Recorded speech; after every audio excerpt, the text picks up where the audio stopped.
Hello' guys, আজি আমাৰ ঘৰত আলহী আহিল। মায়ে ক'লে চিকেনৰ কোফ্তাখিনি তুমিয়ে বনোৱা। মই কৈছোঁ ঠিক আছে দিয়া, ময়ে বনাওঁ।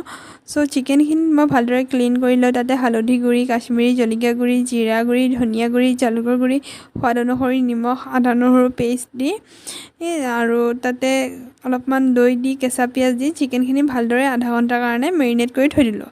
এখন কেৰাহীত তেল গৰম হ'ব দি তাতে লং, ইলাচি, তেজপাত, গোটা জালুক দি অলপমান ফ্ৰাই কৰি তাতে চিকেনখিনি দি দিলোঁ। দি হোৱাৰ পিছত মই চিকেনখিনি লৰাই এখন ঢাকনিৰে ঢাকি দিলোঁ আৰু মই চিকেনত কোনো ধৰণৰ পানী ব্যৱহাৰ নকৰোঁ। আৰু চিকেনৰ পানীৰে আজি মই চিকেন বনাম। চ' চিকেনখিনি দেখিছেনে, নিজে এটা এক্সট্ৰা পানী উঠি আহিছে আৰু কোনো ধৰণৰ তাত পানী ইউজ কৰা নাই। আৰু কোফ্তাখিনিও মই এটা এটাকৈ তেলত দি দিলোঁ। কোফ্তাখিনি ৰঙচুৱা হোৱালৈকে ভাজি থাকিলোঁ আৰু চিকেনখিনি দেখিছেনে কালাৰটো কিমান ধুনীয়া হৈছে।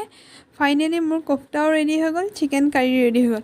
আপোনালোকে এইদৰে এবাৰ ঘৰত ট্ৰাই কৰি চাবচোন। এইদৰে যে চিকেন কাৰী বনালে যে খাবলৈ খুবেই টেষ্টি হয়।